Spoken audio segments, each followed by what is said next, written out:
Salut les marques, salut les smarts, bienvenue dans Catch Up. Je suis à Ringside, vous écoutez le podcast qui transpire le catch. Ici, toutes les semaines, on vous parle du meilleur du catch. On se retrouve aujourd'hui pour parler de l'Elimination Chamber qui a eu lieu ce week-end. On était à Chicago. Je suis accompagné dans cette lourde tâche par l'éternel homme fort de Catch Up désormais, Vinny Vince. Bonsoir Vin, ça va bien? Eh bien écoute, bonsoir. Oui, je vais bien. On a passé un bon petit moment devant l'Elimination Chamber et puis on n'est pas que tous les 2 ce soir, donc c'est parfait. C'est ça, c'est le retour. Honneur aux dames, un peu de galanterie. Letty est de retour. Bonsoir Letty, comment ça va bien? Salut Ringside, salut Vince, ça va très bien. Je suis très contente de vous retrouver. Donc, et quoi de mieux que cette Elimination Chamber pour faire un retour plus rapide que celui de Naomi, comme je vous l'avais promis. Donc voilà, je suis là. C'est vrai qu'on commençait à s'impatienter, mais effectivement, tu as tenu ta promesse. Tu es revenu beaucoup plus rapidement que Naomi, qu'on attend toujours, malheureusement.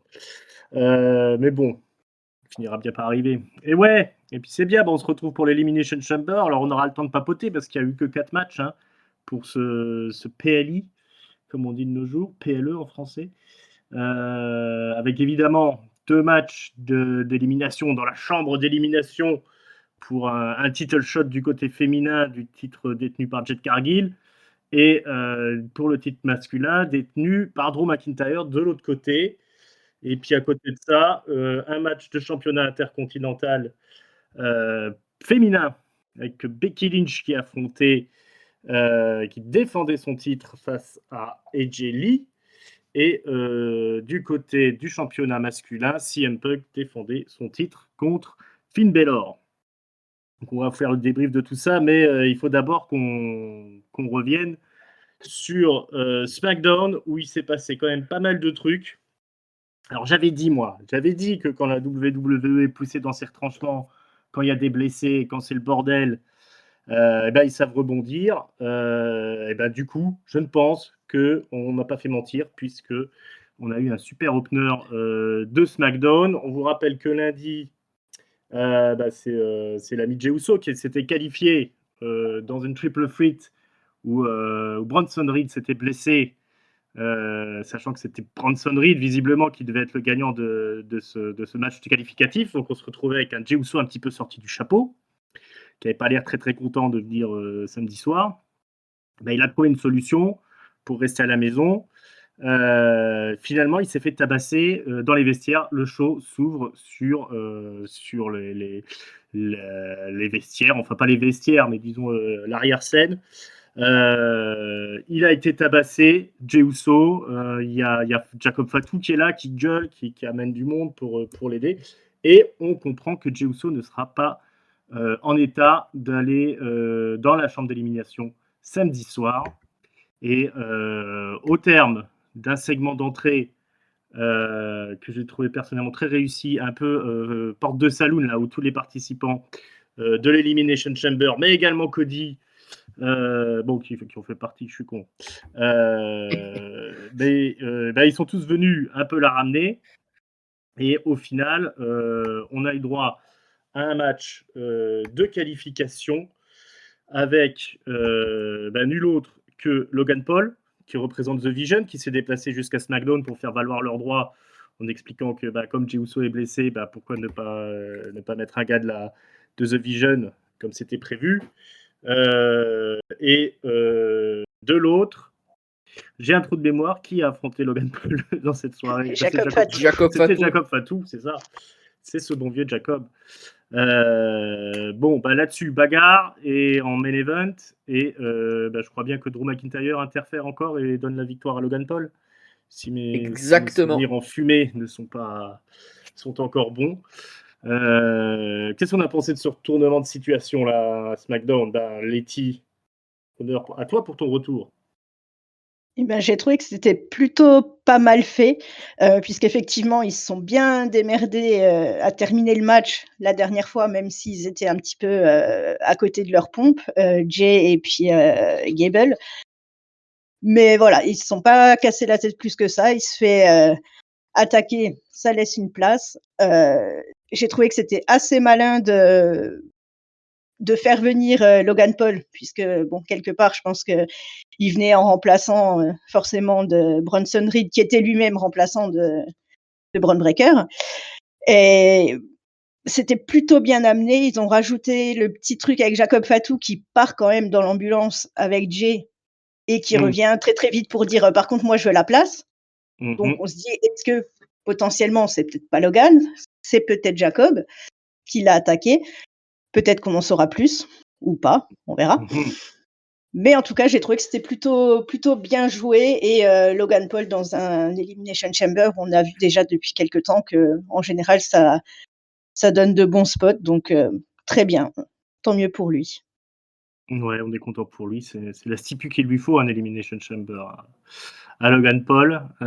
Et si je dis pas de bêtises, c'est ce vendredi-là aussi qu'on a eu l'homme masqué qui a été démasqué Oui. pendant le match, il me semble, dans le main event. Et à la grande surprise générale, c'était un total inconnu. Et oui. Qu'est-ce que tu en as pensé, toi, mon bon Vince? Bah écoute, on en Pas trop avait choqué? parlé. Pas choqué, on en avait parlé juste avant le SmackDown, donc vendredi soir, lors de l'enregistrement du précédent podcast. On se demandait ce qui allait se passer parce que Jay était là pour faire le nombre. Ils ont trouvé une petite entourloupe. Voilà, ils le sortent en le faisant être tabassé. Ça amène peut-être à un match ou une feud ultérieure pour WrestleMania, pour après, je n'en sais rien. Et puis ça nous donne encore une fois un Logan Paul qui va aller à l'Elimination Chamber et effectivement, ça lui va très bien. Il y a encore qu'à penser ce qu'il avait fait l'année dernière, etc.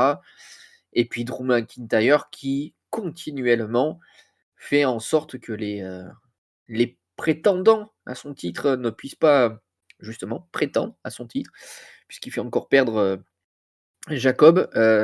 Et donc on a un Logan Paul qui rejoint les 5 autres. The Vision est représenté. On a effectivement encore une fois une fausse piste avec ce premier homme masqué, cet homme masqué, pardon, qui est démasqué du coup directement. On ne sait pas qui c'est. On saura un peu après que c'est quelqu'un qui faisait partie de l'école de Seth Rollins. Voilà. Mais quand on le découvre, on est bien sur le cul parce qu'on ne sait pas qui c'est et on s'attendait à autre chose.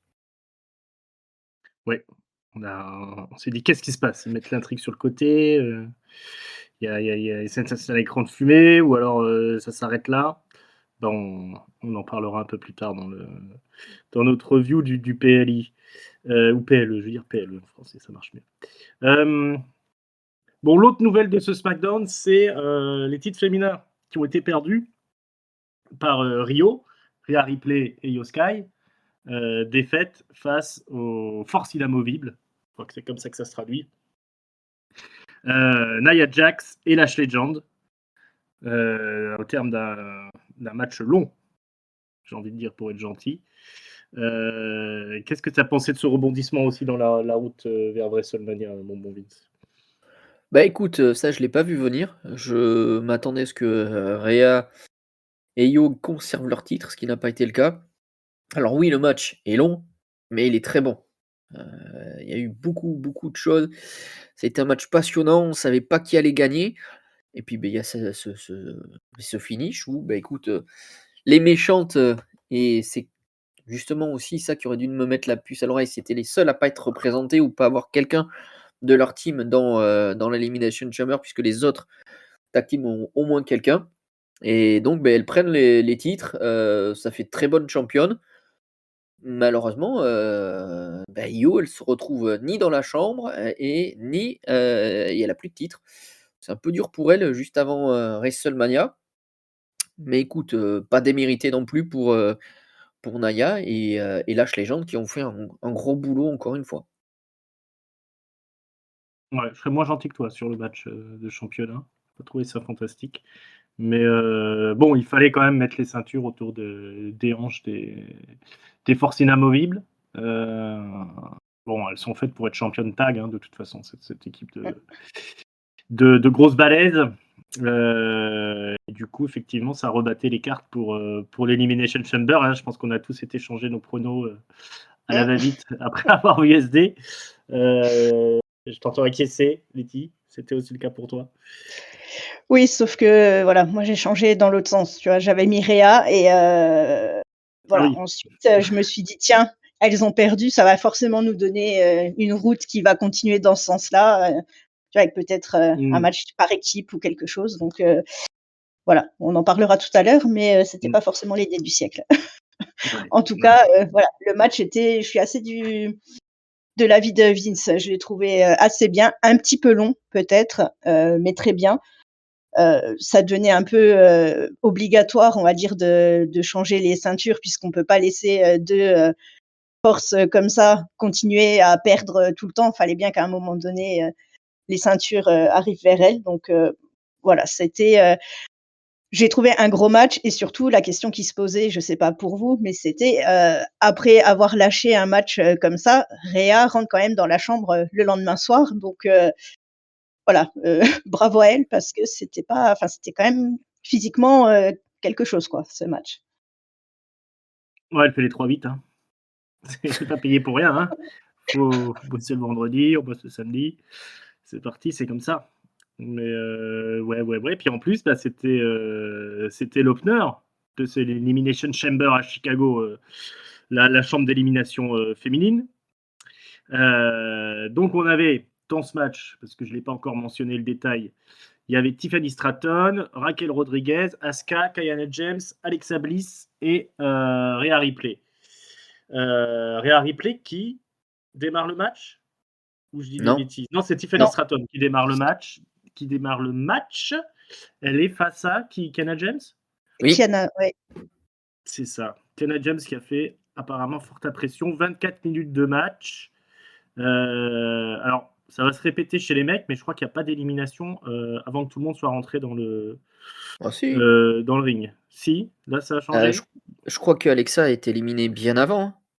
Alexa s'est éliminée bien avant. C'est pas Je impossible. crois. Je sais Al- plus. Je Alexa Bliss crois. qui se prend un mist dans la face de Oh là Asuka là. et qui se fait piner en quelque sorte par Kiana James qui du coup s'octroie une élimination dans cette Elimination Chamber. Raquel Rodriguez, grosse performance, a beaucoup de power move là, de Raquel qui écrase un peu tout le monde, qui n'hésite pas à exploser tout le monde dans les pods, c'est comme ça qu'on appelle ça, les cages là, à travers les vitres de plexiglas. Ils l'ont vraiment booké très costaud hein, pour ce match-là. Elle élimine même deux personnes d'un coup, je crois Kiana James et Asuka en Asuka, même temps. C'est C'est ça, ça, ouais. hein, ouais. puisqu'après il reste plus que Rhea Ripley, Tiffany Stratton et Raquel dans le ring. Bah ça se bat fort avec des gros spots et des gros power moves. À deux, Tiffy et Rhea réussissent à se débarrasser de Raquel. Et finalement, on a le face-à-face Tiffany et Rhea Ripley, où la balance va pencher finalement en faveur de Rhea Ripley, qui arrive à placer son finisher sur Tiffy. Et 1, 2, 3, victoire donc de Rhea qui va à WrestleMania. Effectivement, elle n'a pas pris beaucoup de temps pour rebondir.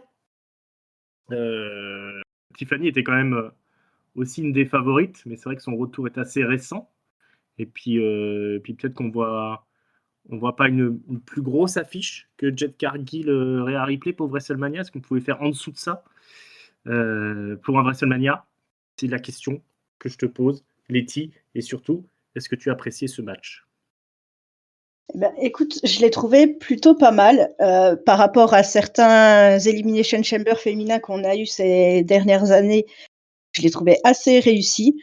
Hem, il y a eu, comme tu l'as dit, pas mal de gros moves. Elles se sont vraiment lâchées, notamment, Raquel qui effectivement est arrivée un peu comme, le monstre, de la chambre. Mmh. Tiffany qui s'est retrouvée une fois de plus avec, la tronche complètement explosée, la pauvre. Je pense qu'elle a dû se péter le nez ou, Ah oui, elle en tout saignait du nez, cas, hein. Ça il y voilà, avait des grosses gouttes de sang qui tombaient, hein. Mmh.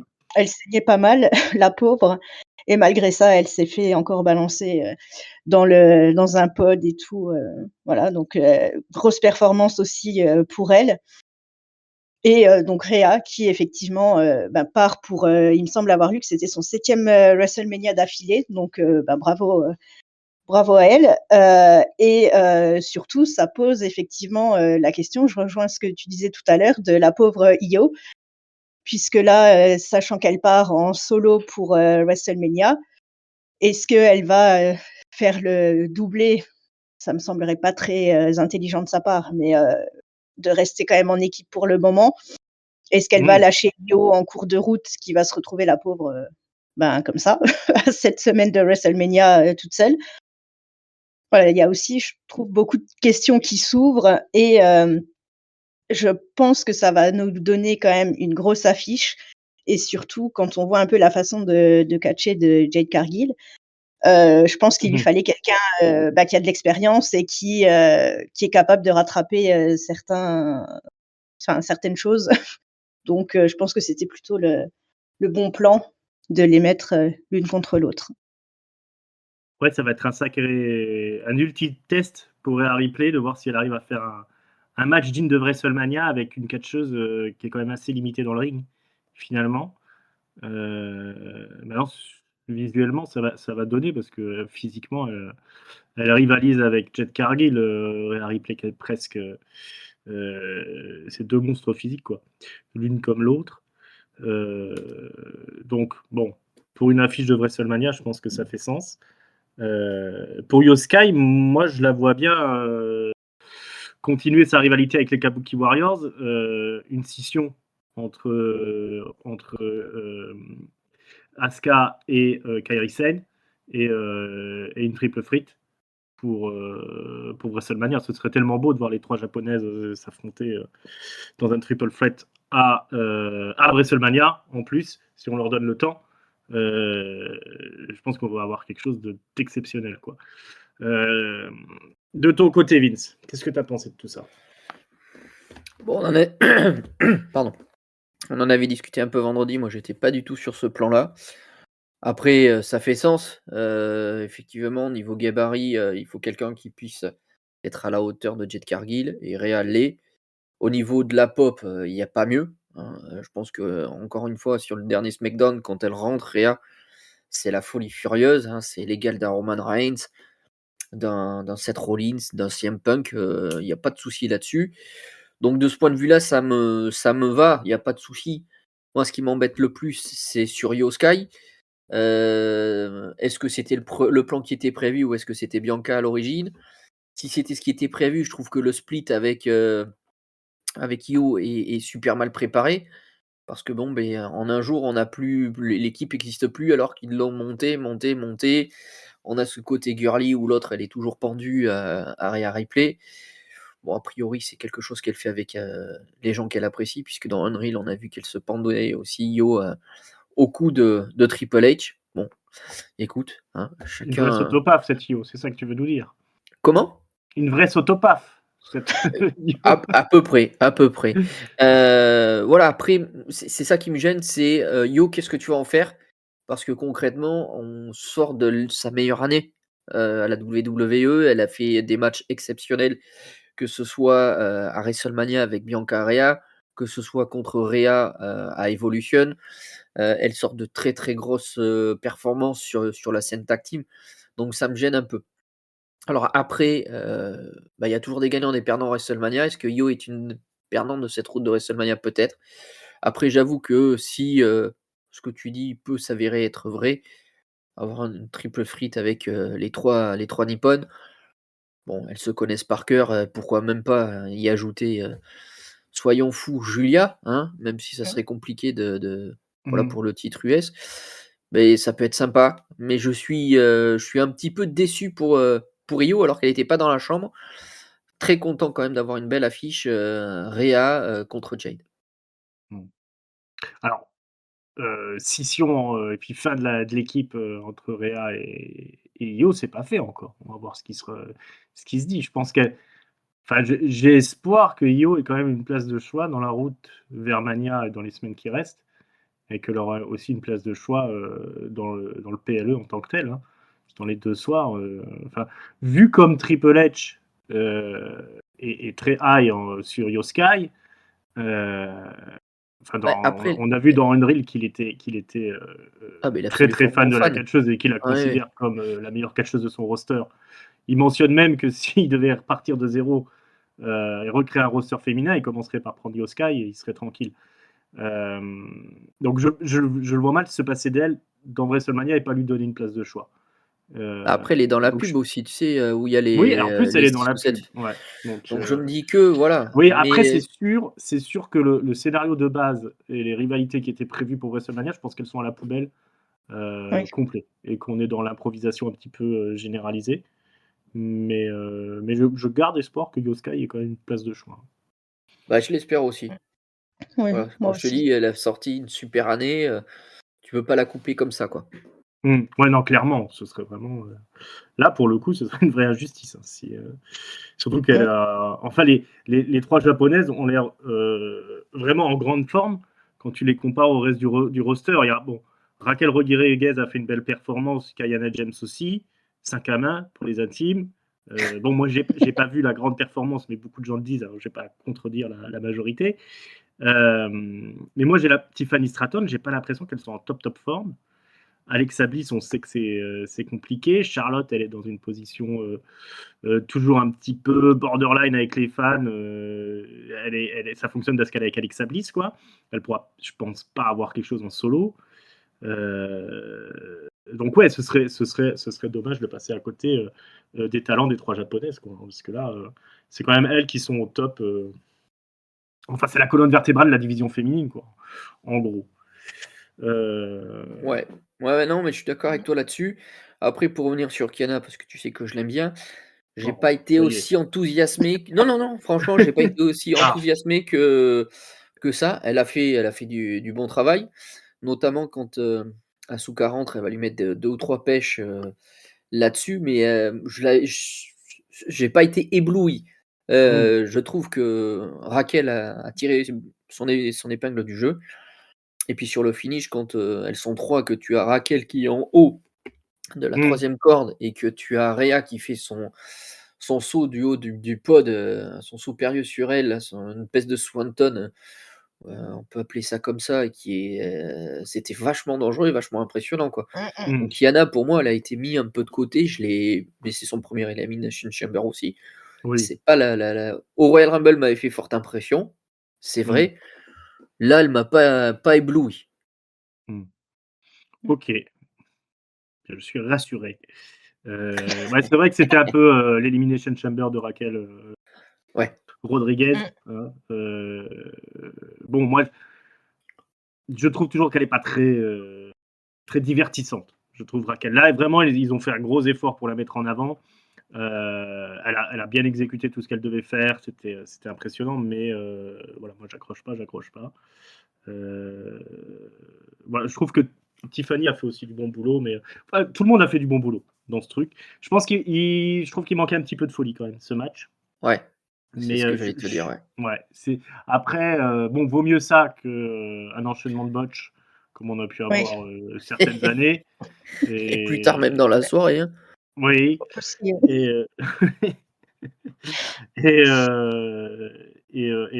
de toute façon, je veux dire, l'exercice de l'Elimination Chamber pour les femmes, moi, je continue à penser que c'est pas la meilleure des idées, quoi.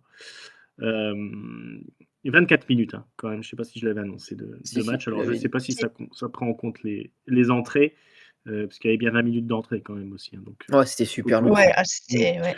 Alors, est-ce que vous avez fait comme moi la folie d'essayer de regarder ça en live? Ou vous avez préféré, Non, Pas attendre du le tout. lendemain? non, Le non, dimanche soir dimanche, C'est pour moi. vraiment ouais, c'est ça. vraiment pas celui qu'il faut regarder en live, hein, Elimination Chamber. Bah, sauf si vous voulez vous faire du popcorn et puis, vous préparer une pizza, avant que ça commence, quoi. Vous avez le temps entre chaque truc, mais et puis pour les fans de wrestling, les gens qui veulent du catch et du beau catch, c'est pas la soirée non plus, quoi. Bon, après, tu pas loin de WrestleMania. Après, il faut aussi faire attention quand c'est un peu plus loin de WrestleMania, l'Elimination Chamber. Tu peux avoir ce grain de folie. Là, si tu as trop de la grain de folie, si tu te pètes, comme a fait Bronson Heu, Reed, Ouais, ouais, c'est ça, on a eu ils assez de ont folie sur les c'est dernières ça, il y a saisons. assez de blessés. Je pense qu'il faut Mmh. qu'ils en prennent soin un peu Calmons-nous, là, quand même. calmons-nous. Surtout qu'il y aura de la folie ce soir, on va y revenir. Et déjà, hein, on a ce match pour le championnat intercontinental féminin qui voit Becky Lynch défendre son titre face à Ejeli, la revenante. Qu'est-ce qu'elle avait fait, Ejeli? Elle avait battu Becky Lynch, je crois, pour se mériter un title shot. Non, pas plus Non, que c'est pas ça. ça qu'elle a fait? Non. Elle a Non, soudoyé après quelqu'un? Je sais elles plus. se sont Ah non, juste embrouillées. elle Bon. l'a titillé, puis elle lui a dit «Tu es une lâche», un truc comme ça, quoi. En revanche, il y avait bien eu quand même des matchs, mais c'était Mmh. jamais des matchs solo. Ouais. WrestlePalooza, donc le Oh mon mixte, Dieu. voilà. Et puis le fameux donc Survivor Series Wargame où effectivement Becky avait tapé sur pas le Tarantula, le Black Widow, pardon, Mmh. Black Widow. Ouais, ouais. Un match tag mixte avec CM Punk, on s'en souvient, de sinistre mémoire. Donc là, 15 minutes 40 de match, hein, quand même, avec tout le déroulé technique des Jelly et tout le talent de Becky Lynch pour masquer un petit peu les faiblesses des J et puis surtout un micmac avec l'arbitre Jessica Carr qui décidément ne cesse de rentrer en embrouille avec Becky Lynch. Va y avoir un ref bump, évidemment, donc l'arbitre va être sonné pendant le match. Je crois qu'elle se prend un bon coup de latte par Becky Lynch. Et Jelly va réussir à porter le Black Widow sur Becky Lynch qui va taper, mais l'arbitre n'est pas là. Elle est sonnée, donc ça ne fonctionnera pas.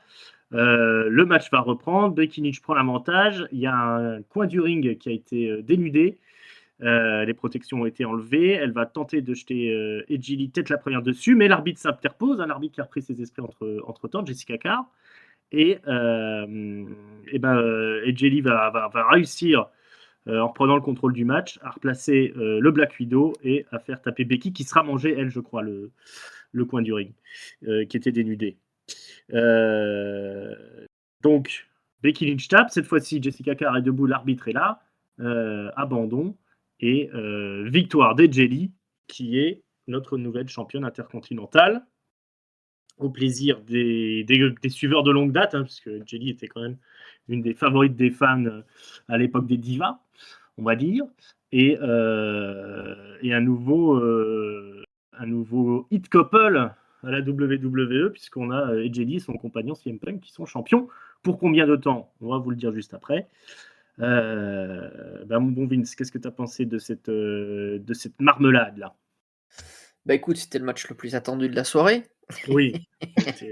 Voilà, non, je plaisante bien entendu. Bah écoute, ça n'a pas toujours été le cas l'année depuis un an, mais Becky a pour une fois réussi, à faire monter le niveau ou à cacher les lacunes de son adversaire.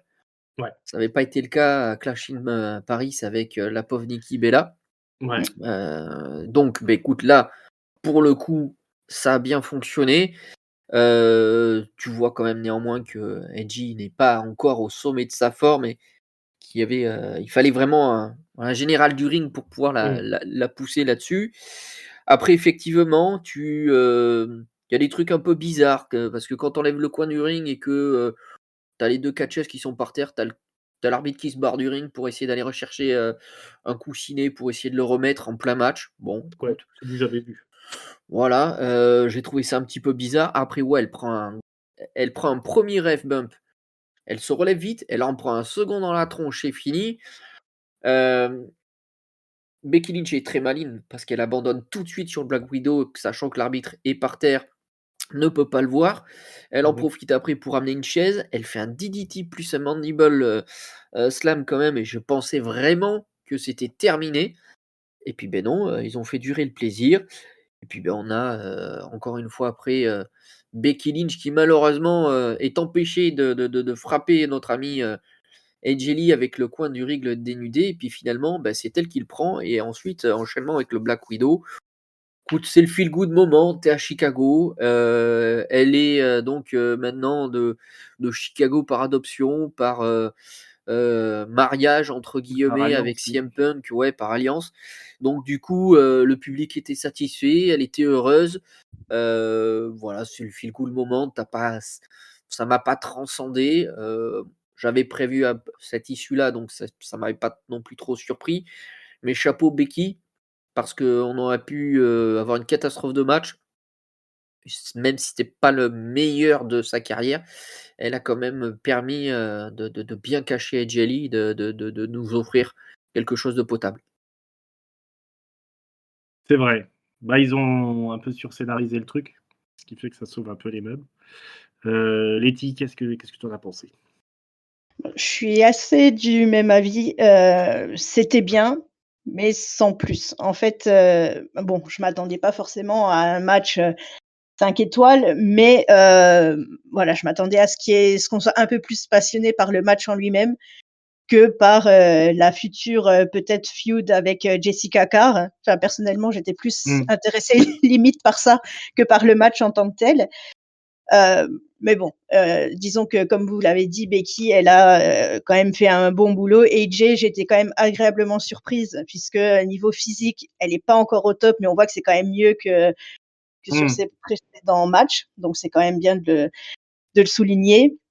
Un petit moment feel good effectivement, voilà pour Chicago, ils étaient contents, elle était contente, donc bah, voilà, pourquoi pas. Et après je sais pas si vous êtes allés voir, sur, les réseaux sociaux de Becky Lynch, Mmh. sur Oui. X, après les autres je ne sais pas, mais elle est mais à fond, là-dessus. Elle ne fait que des tweets, en majuscules, en insultant et en exigeant d'Adam Pearce qui vire, Jessica Carr, et tout ça, donc sachant que Jessica s'entraîne, elle poste assez Mmh. régulièrement des vidéos d'entraînement, je me dis: «Est-ce qu'ils essayent de nous emmener peut-être vers, peut-être un match, entre les 2?» Mmh. Mais Pourquoi pas, ça pourrait. à l'origine, elle est catcheuse, hein, Jessica Carr. Mmh. Bah, oui, Exactement. justement, donc effectivement, est-ce que, voilà, elle voudrait pas passer de l'autre côté, Mmh. et devenir, catcheuse à la WWE plutôt que qu'arbitre? Je Ouais, pense que au ça moins ouais, pourrait peut-être donner un petit match, un petit quelque chose, ouais, quoi. c'est ça, au moins ouais, one time quoi, mais Oui. one time only, mais ouais, non, c'est intéressant d'avoir cette nouvelle genre de feud. Effectivement, ouais, j'ai cru comprendre même que Jessica Carr avait catché un petit peu la Evolve récemment, Ouais. Oui. mais du coup, ouais, là, on est un petit peu dans la création de cette rivalité qui irait, du coup, faire un petit détour du côté d'un Becky Lynch contre les arbitres. J'adore cette Becky Lynch, sur les réseaux sociaux là, qui est, Ah mais qui harangue un petit peu les gens et qui menace les gens à la Donald Trump, encore une fois. Je trouve elle est ouais, vraiment, carrément. vraiment un Elle a me personnage qui est fun. Elle a menacé aussi CM Punk qui, s'est pris en photo avec, une ceinture, autour, Mmh. de son anatomie et sur, le torse, en lui disant qu'il devait pas souiller la ceinture intercontinentale. C'était très, très drôle ça. Ouais, ça reprend une photo qu'ils avaient fait, avec Seth Rollins, Becky Lynch, en mode, tout nu, comme ça avec les ceintures, pour masquer leur anatomie. C'est quand elle avait les 2 ceintures, je crois, Becky Lynch. Et quand c'était Becky Two Belts. Voilà, bah, 15 minutes 40 d'une grosse défense, enfin d'une perte de titre pour Becky Lynch. C'est Jelly, nouvelle championne. Alors, est-ce qu'on pourrait avoir Becky Lynch contre Jessica Carr à WrestleMania et peut-être quelqu'un d'autre pour Jelly? Je ne sais pas, ou on part sur un Jelly Becky Lynch à nouveau pour WrestleMania. Et autre question qui n'a presque rien à voir, mais où elles sont les sœurs Bella? Parce elles ont vu, elles sont venues nous parler, machin, elles étaient au Royal Rumble et puis là, on les voit plus. Bah, écoute, on aura un début de réponse ce soir. Sinon pour moi, tu sais, ça fait un peu comme l'année dernière quand Alexa Bliss est arrivée, comme ça fait avec Royce Kiss aussi. Ils arrivent dans le Royal Rumble pour dire: «Voilà, ils sont de retour, ils sont là». Mais c'est après WrestleMania qu'il y a vraiment le fun parce que concrètement, elles sont là pour gagner le tag, féminin. Mmh. Tu les opposes à Nia et à Lash Legend? Bah, Ça pourrait être marrant. ça pourrait être marrant, puis ça fait une grosse affiche pour WrestleMania quand même. Tu fais revenir les Bella, pour affronter. Je pense qu'il y a suffisamment c'est sûr. de femmes qui peuvent faire le taf plutôt que ces 2 dernières. Après, faut toujours penser notoriété quand tu penses WrestleMania. Après, je suis d'accord Oui, avec toi business, on est d'accord là-dessus. on préférerait n'importe qui d'autre, mais Si tu penses notoriété, dis-moi que Asuka, Kairi, que Bliss, Flair, c'est plus faible que les Bella. Bah, Je suis pas sûr. autant je les adore et je les respecte, mais je pense que la notoriété des Bella, elle est sans commune mesure avec le reste du roster. Du fait de leur télé-réalité, il y a vraiment beaucoup plus de gens qui connaissent les Bella que n'importe quelle catcheuse de la WWE. Là, effectivement, c'est la justice de la notoriété, j'ai envie de dire. Alors, il faudrait qu'ils relancent Total Diva, peut-être. Mais alors, ça fonctionnerait plus parce qu'il n'y a plus de Diva. Ok, j'ai rien dit. Oublions ça. Passons au match de championnat WWE World Heavyweight. C'est comme ça que ça s'appelle, en fait. CM Punk, le champion, affronte Finn Balor. 20 minutes 25 d'un match d'un classicisme certain, j'ai envie de dire. Où Finn Balor va pousser CM Punk dans ses derniers retranchements. Il aura la bouche en sang en fin de match. CM Punk, il a dû se mordre les lèvres ou une mauvaise gingivite, je ne sais pas. C'est quand même la victoire de CM Punk qui réussit à placer le go to sleep quand même sur Finn Balor après un match acharné. Finn Balor, à un moment donné quand même, on aurait dit qu'il attendait l'intervention du Judgment Day. Il a fait des signes un petit peu vers le petit tantron, mais personne n'est venu parce que il avait dit qu'il voulait rester seul de toute façon. Et surtout, ça se serre la main à la fin du match. Il y a une marque de respect entre Balor et Punk. Peut-être qu'on finalise le tant attendu face turn de Balor. C'était quand même bien matérialisé à Dublin. Bon, là, c'était un match de CM Punk. CM Punk qui arrive sur la musique des Chicago Bulls. De son entrée, on le suit comme ça dans les vestiaires jusqu'à son arrivée sous le titantron, et à partir de là, on lâche sa musique habituelle, le Cult of Personality, mais on nous fait un petit délire, la Chicago Bulls, là, qui était plutôt sympatoche.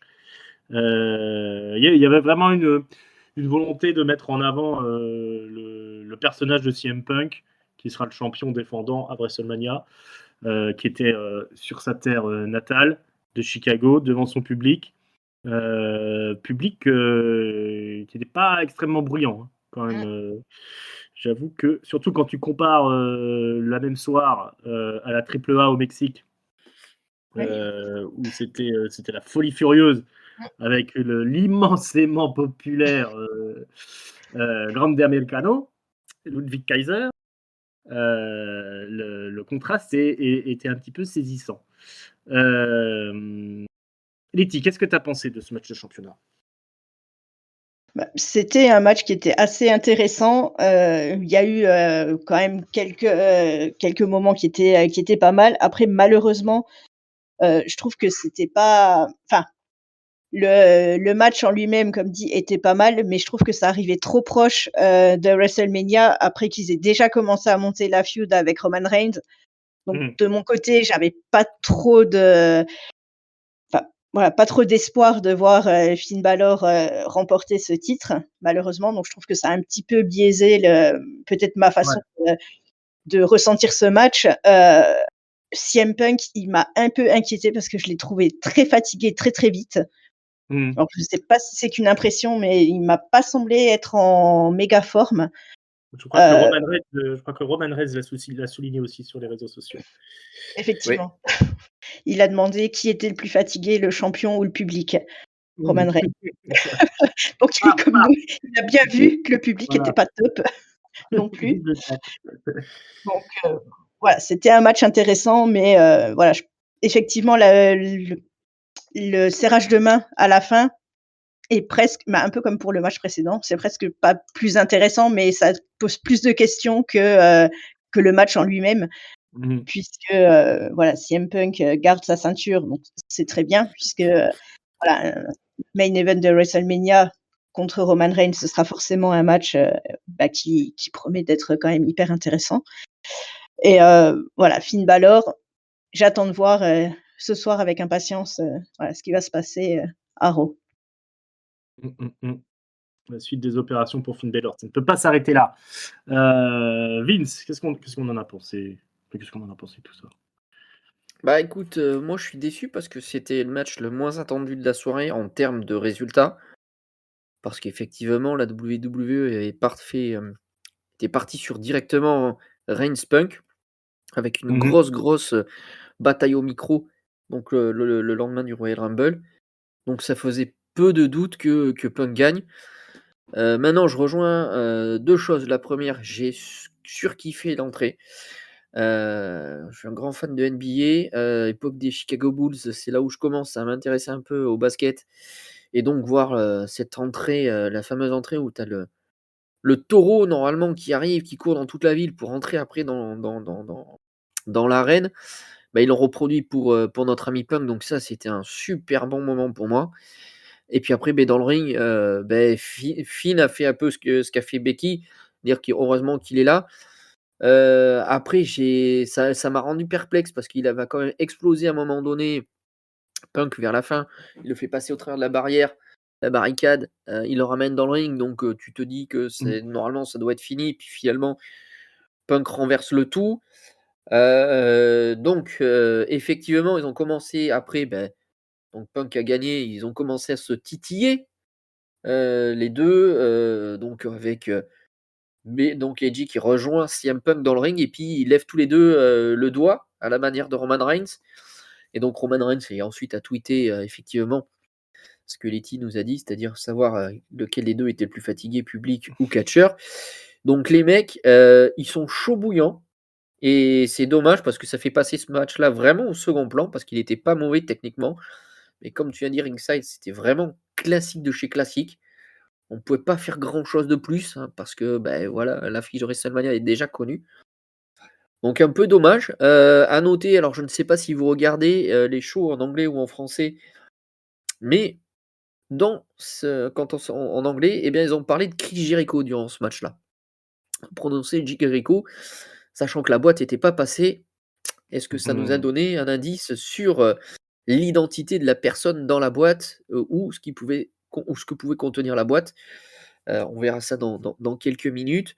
La Voilà, boîte.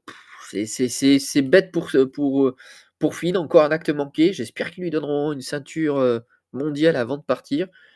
Et puis oui, ce soir, il y a Penta Dom Dom. Est-ce que ça va d'entrée, amener à une feud entre les 2? Je n'en sais rien.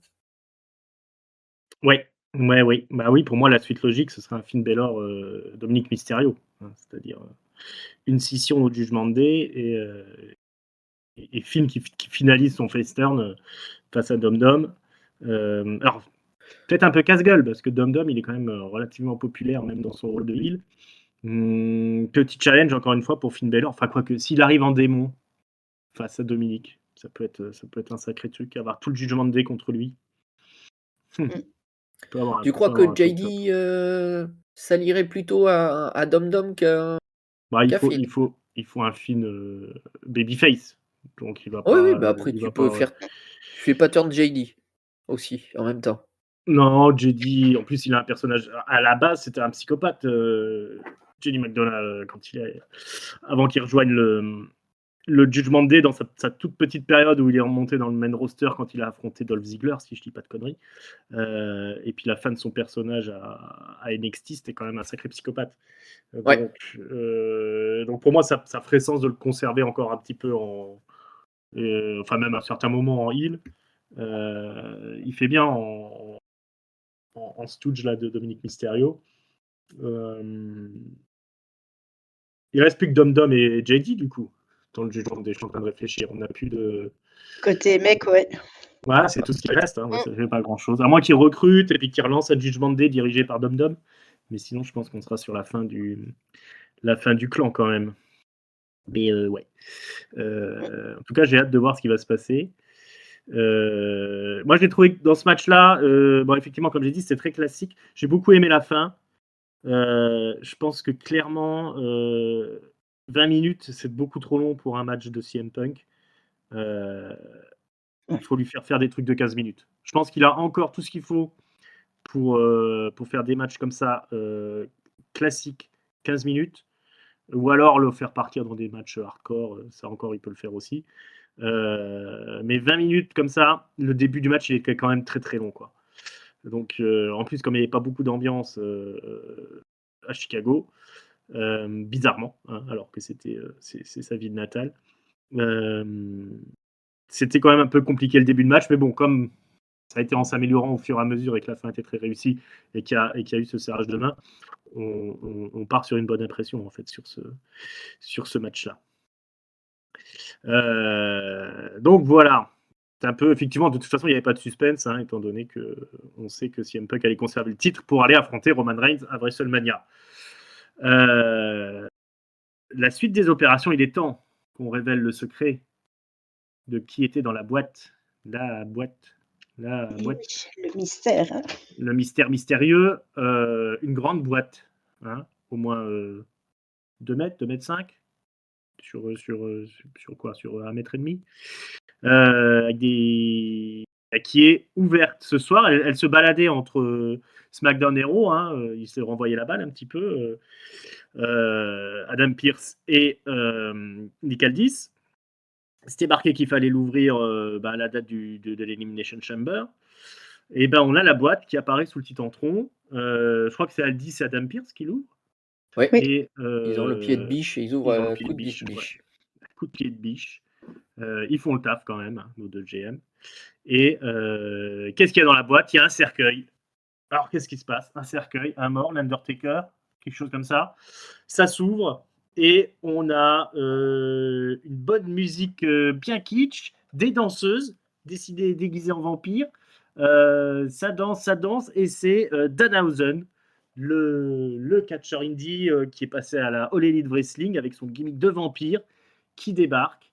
Ça danse, il amène un bocal de dents à Michael Cole qui est un petit peu médusé. Il ne sait pas trop quoi en penser, le pauvre Michael Cole, et le public ne sait pas trop quoi en penser non plus.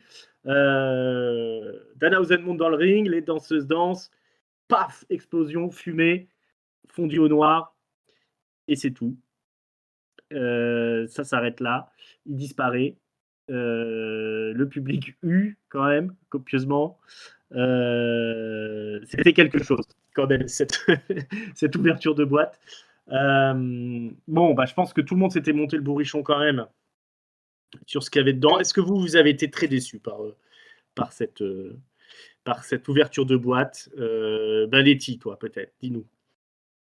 Au-delà d'être déçue, c'est surtout que quand j'ai regardé le show, j'avais pas terminé d'écouter votre dernier podcast dans lequel vous parliez de ce Gugus là. Donc moi j'étais plus en mode what the fuck, enfin c'est quoi cette connerie j'ai tu rien le compris. connaissais pas du tout. Tu le connaissais pas du tout, toi, Danhausen. Je me suis dit qui est cette personne? C'est Je suis même allée sur le Discord en demandant si quelqu'un avait des infos puisque j'avais rien compris. Et effectivement, forcément, après le moment un peu étonné, on se dit, enfin, tout ça pour ça, quoi. Après, voilà, peut-être que ça donnera quelque chose de bien. Je ne sais pas, ça peut être positif, mais voilà. Enfin, moi, je me suis dit, on a perdu du temps quand même ces dernières semaines pour ça, quoi. On s'est questionné surtout du temps. On n'a pas perdu beaucoup de temps parce que les séquences étaient très courtes avec la c'était caisse. court. Vince, qu'est-ce que tu en as pensé, toi? Que la boîte aurait pu rester fermée finalement. Voilà. Non, mais après, voilà, Letty, tu as résumé un peu ce qu'on avait dit avec Ringside. On le connaissait parce qu'on l'avait vu à la All Elite Wrestling pour ma part, et peut-être que Ringside, toi, tu l'avais aussi vu en indie. Non. Mais c'était déjà pas un très gros personnage à la AEW. Et là, tu lui fais une entrée fracassante et elle fait pchit de chez pchit. Le pauvre, là, alors, inexplicable déjà le bocal dedans. Il parle pas, il danse. Il fait ses petits. Alors, tu as l'impression d'avoir la série Je crois qu'il Mercredi danse Adams, même hein. pas, si? Il fait des mouvements avec les bras, comme il quand même, faisait ouais. d'habitude, quoi. Donc ça, c'est un peu la danse que tu as dans Mercredi Adams, Ouais. la série, voilà. Et puis il se barre, voilà, on est OK. Et tu te dis, on nous a teasé un truc. Le mec, juste avant le match, c'est ce que je disais, juste avant pendant le match de CM Punk, Donc Finn Balor, t'as rien de plus malin que Michael Cole qui balance un gros Chris Jericho, et là tu nous balances ça. Tu passes du tout au tout, même si Jericho, il est hors de forme et cetera, mais en termes de notoriété, si on en revient à la notoriété, de ce que tu disais tout à l'heure, bah, Jericho, ç Chose. ça avait du sens, c'était quelque chose, quoi. Là, on se tape Danhausen. Voilà, il a rien je répète, hein, il n'a rien fait à la All Elite Wrestling, il a pas eu un titre, hein. Il a fait quelques apparitions, il prenait des claques et des baffes à chaque fois parce qu'il est enflé comme moi, hein, c'est-à-dire pas grand-chose. Bon, il va falloir le vendre le projet, hein. Bon, après, je rappelle qu'il y a également un open challenge lancé par Lesnar. Voilà, Oh, oh, oh, ce serait top. Ah oui, ah oui, Du coup, ah j'ai envie de oui, voir ce match. ah oui. je sais pas, mais ça pourrait Voilà, être très, très là, drôle effectivement. tu as relancé la route là. Danhausen, Brock Lesnar. Oui, oui, oui. Ouais, ouais, ouais. Et bah, je crois qu'on est dans le cas d'école, des attentes que peuvent avoir les fans et puis de l'effet, comment dire, grossissant d'internet, quoi. Parce que alors on a une boîte, mais personne n'en voulait de la boîte, ni Adam Pearce, ni Nick Aldis. Elle était quand même protégée, enfin, ce qui rentrait dans les discussions, c'est R-Truth, quoi, qui tournait autour. Alors je t'avoue que j'ai pas entendu, moi, la référence à Chris Jericho, dans le pay-per-view. Mais hormis, peut-être cette phrase-là, à aucun moment ils ont mentionné Chris Jericho, hein, ces dernières semaines. Personne, hormis les dirt sheets, Ah oui, non, mais personne c'est n'a ce qu'on annoncé s'était dit le la. vendredi, hein, on Voilà, avait dit que il n'y avait Jericho, aucun indice. il y avait pas d'indice, hein. Il n'y a aucun indice qui partait sur Jericho. Donc là, on est pile poil sur les Smarks qui se sont montés le bourrichon sur le truc. Et finalement, on a effectivement une arrivée d'Adanhausen qui effectivement arrive comme un cheveu sur la soupe. Là. En plus, c'est vraiment assez piteux, quoi. Son explosion de fumée à la fin. Il disparaît, il fait rien de spécial. Et je pense que la manière dont ils ont réceptionné le truc, parce que tout le monde dit que c'est un fail, que le public s'est retourné contre lui, que c'était pas la réaction attendue, je suis pas sûr parce que très honnêtement, la réaction que ce soit de Michael Cole ou de Wade Barrett, ils ont plutôt fait genre qu'est-ce que c'est que ce truc.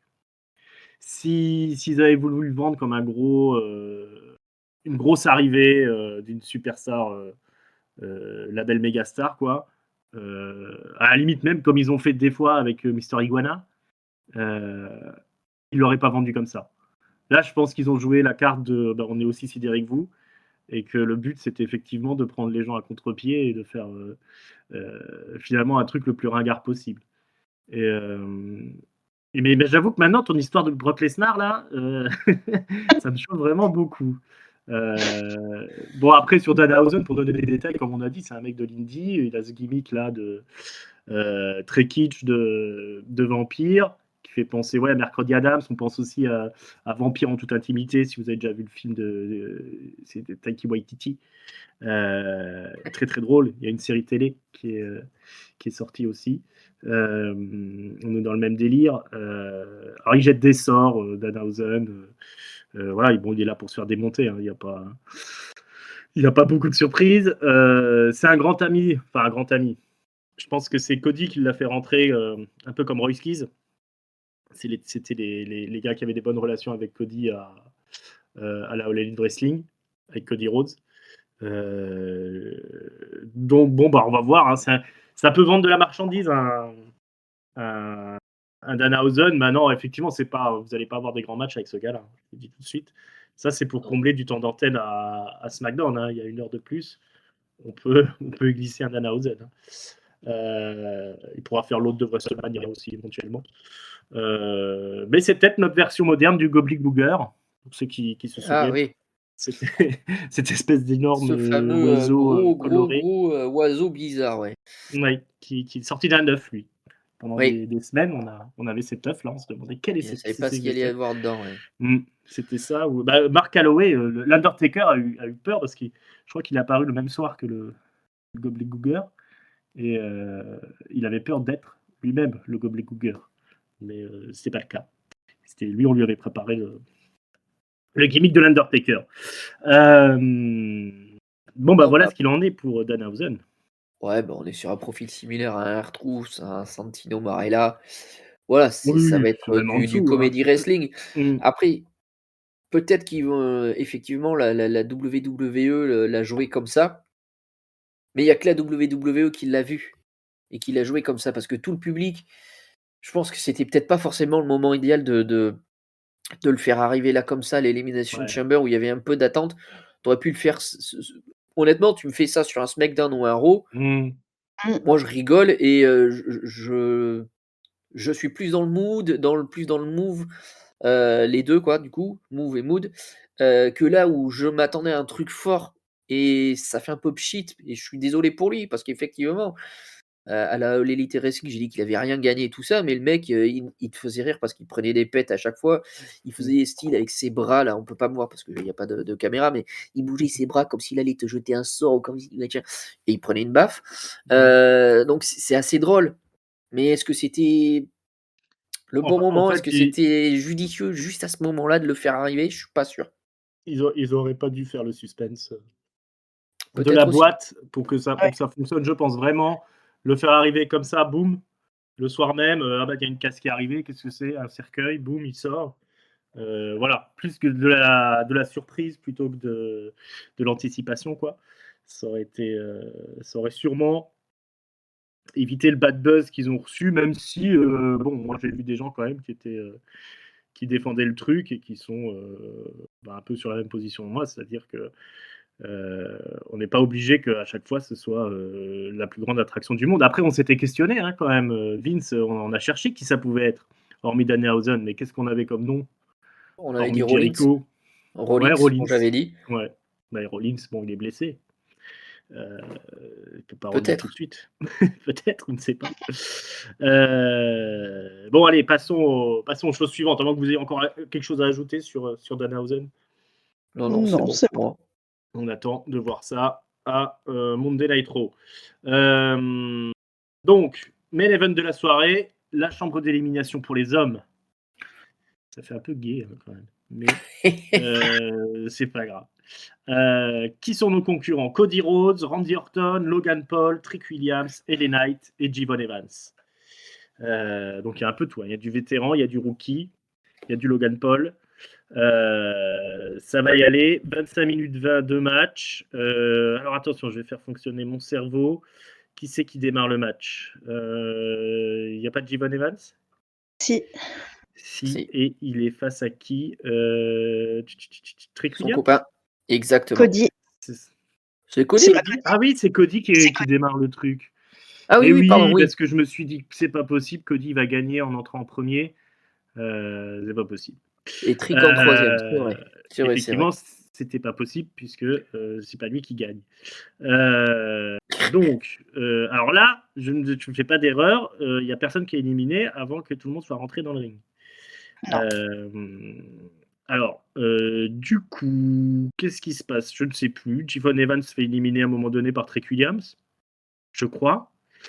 LA Knight arrive à éliminer Trick Williams, il me semble, qui lui fait son finisher. Non, je Orange pense que Button, c'est non? Logan Rien Paul. à C'est voir. Logan C'est Paul Logan qui Paul fait. qui. Mais même Jevon, je sais pas Jevon si c'est pas Logan Paul qui. Il élimine C'est tout le monde. Logan qui fait les 3 premières Ah, c'est éliminations. ça, hein, oui, c'est ça. Ah ouais, ok, d'accord. Dans C'était l'indifférence l'Elimination générale, Chamber. mais Oui, oui. Mais de toute façon, c'est pas ça qui est important, puisque ah ouais, Jevon Evans, il se prend le finish de Logan Paul, mais il atterrit très mal sur la tête là. très, très J'ai eu mal, peur ouais. pour lui. Il rentre le menton là, ça va pas du tout. J'ai eu peur. Enfin, j'ai vraiment eu peur pour lui. L'arbitre a levé un bras. Alors je ne sais pas ce que ça veut dire quand on lève un bras avec le poing fermé, mais il n'a pas fait le signe de croix. Donc à mon avis, ça veut dire qu'il a mal la gueule, mais ça va aller. Ils l'ont sorti. Juste après, Logan Paul élimine Trick Williams. Et là, il y a l'homme mystère qui débarque, l'homme masqué. Il est arrêté par la sécurité, démasqué, encore un inconnu. Merde alors.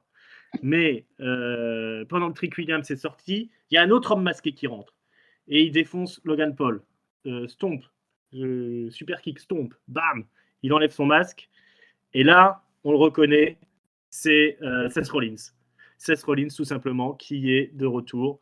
Il est plus blessé, j'ai bien l'impression. Il veut sa vengeance sur The Vision, qu'il a trahi, je vous rappelle, mais c'était Bron Breakker qui l'avait défoncé. Mais bon, Bron Breakker, il est blessé. Donc maintenant, c'est Logan Paul qui va subir les foudres de Seth Rollins, avec des cris d'horreur de Paul Heyman, qui est vraiment en panique, j'ai envie de dire. On aurait dit une jeune fille en détresse. Logan Paul, évidemment, se fait éliminer. Donc à partir de là, il ne reste plus que Cody et Randy Orton. Mais décidément, ça rentre comme dans un moulin, il me semble, dans cette Elimination Chamber, parce que je crois que Drew McIntyre arrive. Il va encore tenter, il va attaquer Cody, tout simplement. Cody qui commence à avoir l'avantage sur Randy. Randy Orton intervient, il fait fuir Drew McIntyre et il arrive à placer le RKO sur Cody. Et à la surprise générale, c'est Randy Orton qui remporte l'Elimination Chamber et qui me fout en l'air mon perfecto prono. Alors que s'il y a bien un gars que je ne voyais pas perdre, c'était Cody, quoi. Donc voilà, Randy Orton, le Legend Killer, le vétéran, l'hyper populaire Randy Orton est en route pour WrestleMania pour aller affronter Drew McIntyre. Letty, où on en est, où qu'est-ce qui se passe? Eh bien, c'est une bonne question.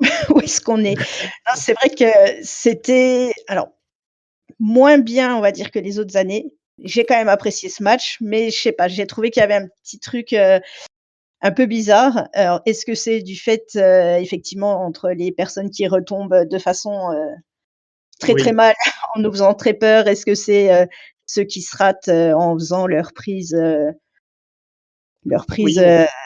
signature, on va dire, quelque part, comme Elena, voilà, qui s'est vautrée dans les grandes largeurs. Il s'est vite rattrapé, faut lui laisser. Mais voilà. À chaque fois qu'on se dit, mais Elena, pourquoi est-ce qu'on lui donne pas une chance pourquoi est-ce qu'on le pousse pas un peu plus? Eh ben, il nous donne une raison de, oui, c'est pour ça, en fait, malheureusement pour lui. Non, en tout cas, c'était quand même un gros match. Effectivement, beaucoup d'intrusions dans cette cage. Pour quelque chose qui est censé être fermé, c'était quand même assez porte ouverte à tout le monde.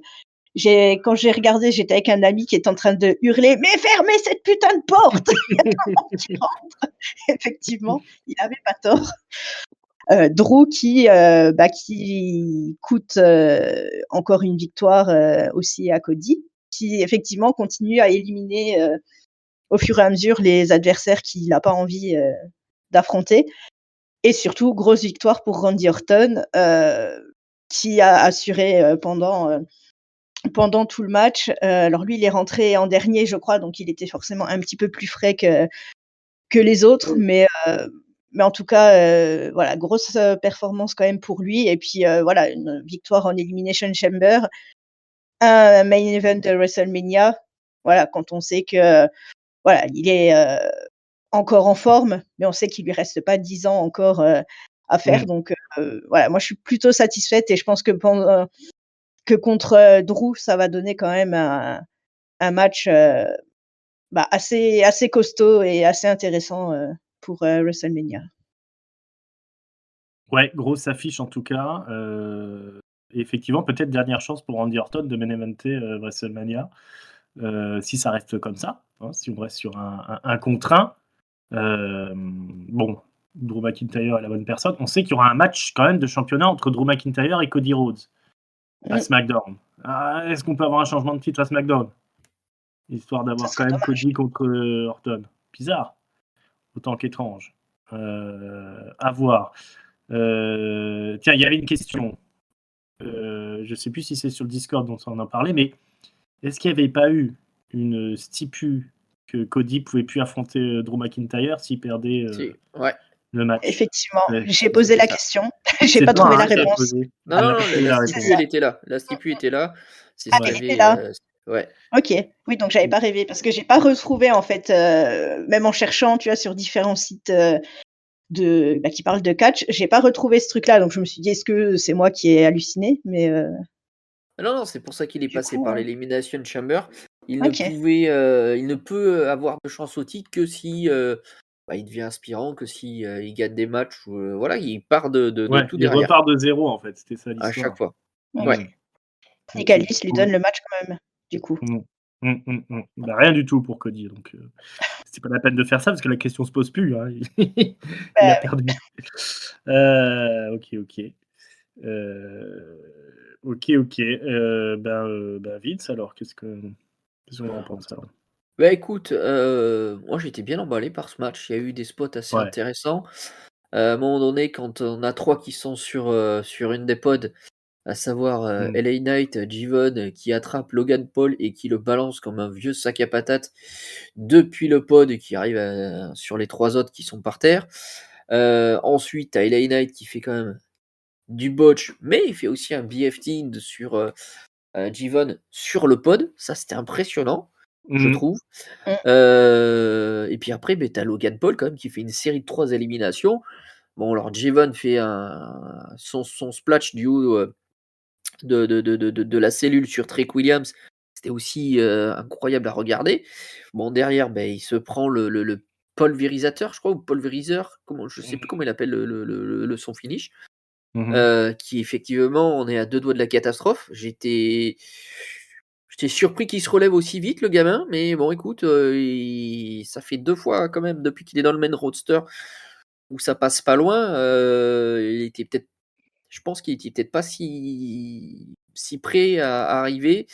Voilà, il faudrait qu'il fasse attention à pas se blesser gravement. Mmh. Puis après, beh, tu as LA Knight qui fait, son finish sur Trick, et puis tu as, donc, Logan qui en profite pour faire un low blow et qui élimine les 2 là-dessus. Hem, il en profite à chaque fois, hein, puisque Trick c'est sur un Cody Rhodes, sur un Crossroads où il va prendre le tombé de Cody. Et puis là, tu as ce moment d'égarement où effectivement on a l'impression que c'est, les portes ouvertes, ouais, et les journées, du patrimoine, hein. Bon, ben vas-y, hein, il y a pas de souci. Allez-y, c'est par là. Donc on a en suivant 2 hommes masqués. Le 1er comme, qui est une fausse piste comme la veille, et puis le second qui est Rollins. Mmh. Alors j'aurais aimé savoir si c'était vraiment calculé comme ça, si c'était, fait Mmh. pour, ou est-ce que c'était Breakker qui devait être dans l'Elimination Chamber, se prendre le stomp, puis Bronson Reed, puis, bah, du coup Logan. Ça, on le saura peut-être un jour. Et puis après, beh, l'arrivée de Drew McIntyre qui fracasse le crâne, pardon, de Cody avec la ceinture, mais qui se prend dans la foulée un RKO, un Crossroads, et puis, le RKO, de nulle part de Randy pour gagner 3. Et puis voilà quoi, on est un peu sous le choc. Très content parce que c'est Randy, hein, voilà, il y a pas à tortiller. C'est le Randy qui reprend, voilà, un beau spot qui va aller, prétendre, un match. Bon, moi je reste persuadé, vu les événements récents, qu'on n'aura pas un contre 1. Je vois pas du tout comme ça. Je vois pas déjà, d'une part, je vois pas Cody ne pas être dans ce match. Est-ce que ça passera par, une victoire de Cody et sortir Drew, de la title picture? J'y crois pas non plus. Est-ce qu'on nous rajoutera notre ami Fatou? Bah, Mmh. peut-être aussi. Il y a ça dans l'histoire aussi. Heu, Et Sami Zayn qui traîne dans le coin aussi. ouais, Heu, Sami Zayn peut-être un peu moins. ouais. Sami Zayn il est en train de péter les plombs, ça ferait beaucoup, beaucoup, beaucoup, beaucoup là.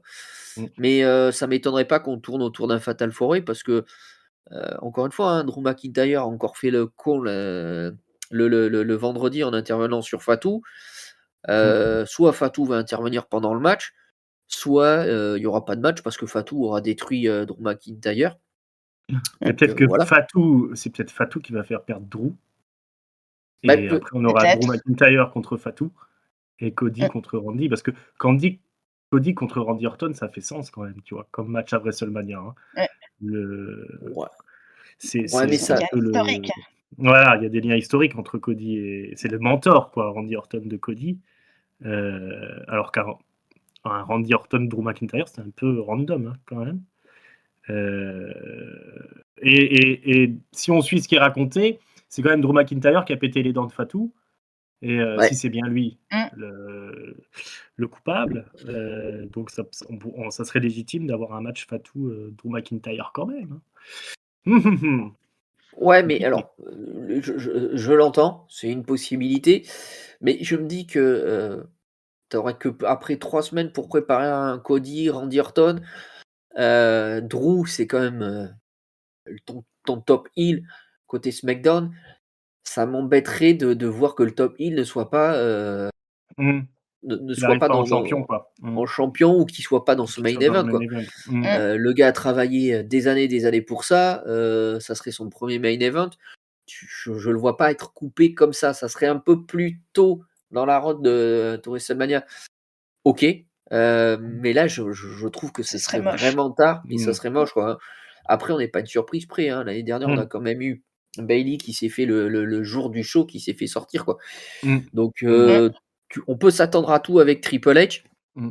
mais, moi, je le sens comme ça, hein. On va se taper un triple threat ou un fatal four way. Je peux Mmh. aussi lamentablement me tromper comme sur mes pronostics, je te prie de m'excuser, Yamcha, d'ailleurs. Du coup, tu comptais sur moi, je t'ai un peu laissé Mmh. tomber. Ouais, c'est ça. Mais écoute, ouais, globalement, ce match-là, pour moi, a relevé un PLE un petit peu mou du genou. Voilà. Mmh. Ouais. Ouais. C'est vrai que le main event là, enfin la chambre d'élimination avec tous ces rebondissements, ça a redonné du piment à la soirée qui était quand même sinon assez fade, hein, on va pas se mentir. Surtout que le point culminant jusqu'ici, c'était Danhausen. Bon, moi ça m'a fait marrer, mais c'était pas non plus, je me suis pas levé de mon siège, quoi.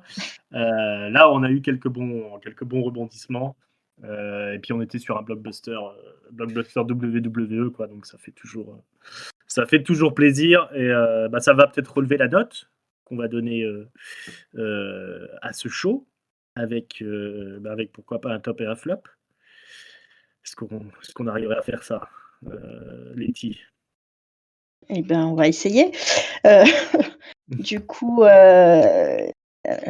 j'ai pas réfléchi. Hem, écoute, mon top, je vais le donner au finish, voilà, de cette Elimination Chamber qui effectivement, partait dans tous les sens, donc très, très La bien. victoire d'Orton, victoire surprise. Mon flop, bon, ça ira à Danhausen, hein, puisque je ne savais pas qui c'était et que, voilà, c'était pas top, Ah, tu pas et bon ma note, public, Letty, tu pas bon public. j'assume et ma note, écoute, je vais mettre quand même un bon 3,25. Voilà, c'était pas dans les top, PLE, mais j'ai passé quand même un bon moment, donc 3,25. Ouais, moi je vais mettre 3 et je vais donner mon top, comme toi, au finish, avec la victoire de Randy Orton surprise. C'était puis même la globalité, l'Elimination Chamber dans sa globalité était plutôt cool. Le retour de Rollins également et le flop, il va quand même aller dans l'Elimination Chamber, il va aller à LA Knight Mmh. qui s'est un peu vautré au moment de sa gloire. Alors, glisser sur la troisième corde, c'est un peu sa gimmick, mais franchement, c'est pas le moment, hein, pour pour ce pauvre ailé que Non. moi j'adore et que j'espère voir quand même en belle position dans le reste de la route pour WrestleMania, mais je pense que je vais devoir me faire une raison. Vince? Écoute, pour la note, je dirais comme toi. Moi, je suis un petit peu comme resté sur ma faim, un peu comme, sur les Wargames où, ça Mmh, ronronne, c'est sage, en mmh, fait. Et puis tu as quand même un match qui est là pour sauver, c'était John Cena contre, Dom Dom pour moi pour, le Survivor.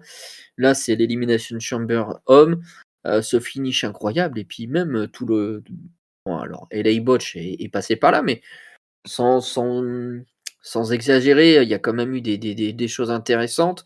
Les jeunes ont beaucoup appris à mon avis, Trick et Jivon. Donc voilà, ils ont pris date, on les retrouvera. On a un finish très surprenant et encore une fois, on est content parce que la road to WrestleMania, c'est censé nous hyper et je pense qu'entre CM Punk, Roman Reigns, avec ce duel au micro qui promet d'être haletant et puis cette course au titre à SmackDown où finalement, à part Randy Orton qui est sûr d'avoir son match, ben, on sait pas trop. Est-ce que ça sera Fatou? Est-ce que ce sera Drew McIntyre? Est-ce que ce sera Cody? Est-ce que ce sera les 3? Voilà, c'est super d'avoir ça. Voilà. Moi, en flop, je vais pas mettre Danhausen parce qu'il a pas mérité. Je pense que c'est pas bien amené, c'est tout. Lui, il y est pour rien. En revanche, là où je suis un peu chafouin, c'est, non pas sur la qualité du match, mais l'issue qui était tellement prévisible que ça m'en a voilà, que j'ai été déçu. C'est Finn Balor, CM Punk. Voilà, c'est l'issue qui m'ennuie parce que je suis un fan inconditionnel de Finn. Voilà, je souhaiterais tellement qu'il devienne champion à l'instar d'un Sami Zayn que voilà, l'issue prévisible, ils avaient déjà prévu ce qui allait se passer après pour CM Punk. Voilà, il y aurait peut-être autre chose à faire, il y aurait peut-être d'autres ceintures, d'autres peut-être rivalités à faire, je sais pas, des débuts d'Obafemi, je sais pas, des choses mieux. Voilà. Mmh. Ouais. Ah, moi, ça fait longtemps que j'ai fait mon deuil de Finn Balor, mais je le vois quand même avoir une belle place à WrestleMania. Voilà, voilà. Bon, autopromo, on vous rappelle qu'on est sur toutes les bonnes plateformes de podcast. On est sur YouTube. Abonnez-vous, cliquez sur la cloche. N'hésitez pas à commenter plutôt. Commander, il n'y a rien à commander, je suis désolé. Voilà, plus de t-shirt. Donc, commentez, dites-nous ce que vous avez pensé, votre note, votre top, votre flop. Lancez-nous, commencez à nous envoyer vos cartes pour WrestleMania. Hein. Qu'est-ce que vous voudriez voir comme match? Qu'est-ce que vous voyez venir? Et on fera le bilan de ça dès qu'on peut. Et puis quoi d'autre? Réseaux sociaux, on n'en a plus. C'est la Bérésina. Voilà. On se retrouve de toute façon normalement le week-end prochain, hein, vendredi ou samedi au pire, pour débriefer toute la semaine catch. On reviendra sur le Mexique. Hein. Je sais que vous aimez bien le triple A. Voilà, voilà.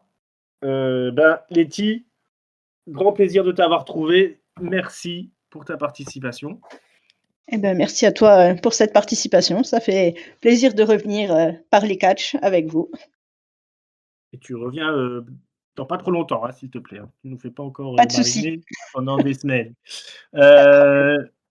Vince, merci à toi d'être venu également.